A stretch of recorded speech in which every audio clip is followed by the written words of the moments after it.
Bagaimanakah bank bisa mendapat keuntungan? Bank dibentuk sebagai sebuah lembaga intermediari atau perantara. Perantara untuk siapa? Yaitu perantara dari orang yang punya uang dan belum akan menggunakannya dengan orang yang membutuhkan uang untuk memenuhi segala kebutuhannya, apakah untuk usaha ataukah konsumsi lainnya. Orang yang belum akan menggunakan uangnya, kemudian uangnya disimpan di bank, umumnya oleh bank disebut dengan aktivitas funding. Sedangkan aktivitas bank untuk memenuhi permintaan orang yang sedang membutuhkan uang untuk membiayai usaha ataupun aktivitas ekonomi lainnya disebut dengan lending. Dari aktivitas funding ini biasanya ada beberapa produk yang akan ditawarkan oleh bank pada nasabah, yaitu tabungan dan deposito. Sedangkan orang yang datang ke bank untuk pinjam uang, maka sudah disiapkan produk pembiayaan yang umumnya berupa kredit konsumtif dan kredit usaha. Nah, dari dua aktivitas ini bank akan mendapatkan dan memberikan jasa yang dikenal dengan nama bunga bank, baik bunga simpanan untuk funding ataupun bunga pinjaman untuk lending. Jadi, misalkan penabung adalah Pak Budi, setor simpanan ke bank sebesar 1 juta rupiah dalam bentuk deposito.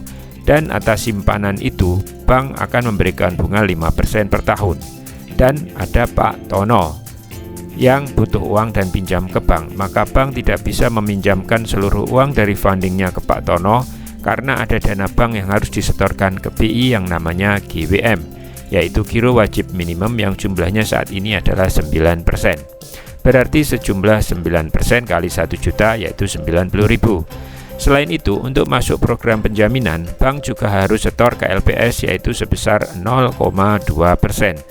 Berarti sejumlah 1 juta kali 0,2% yaitu 2.000. Berarti dana yang bisa dipinjam Pak Tono dari bank hanyalah sebesar 908.000 rupiah.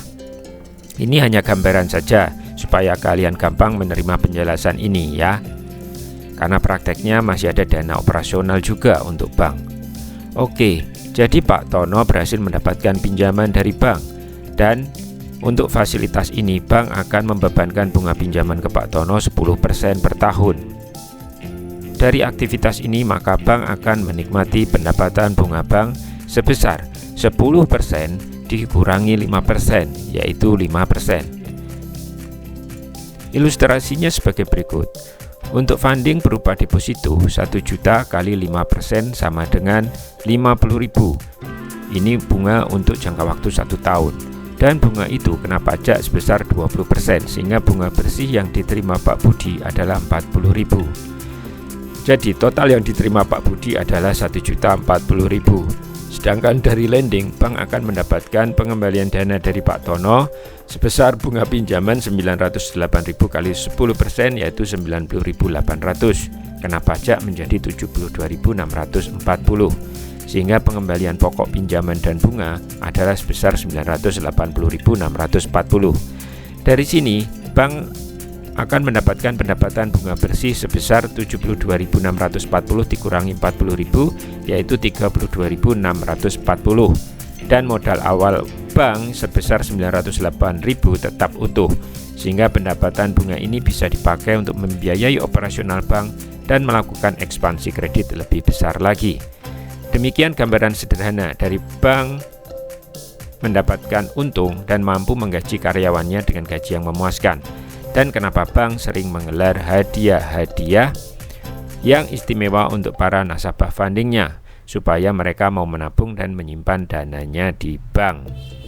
Semoga bermanfaat. Jangan lupa subscribe supaya kalian tidak ketinggalan info-info perbankan selanjutnya. Terima kasih. Wassalamualaikum warahmatullahi wabarakatuh.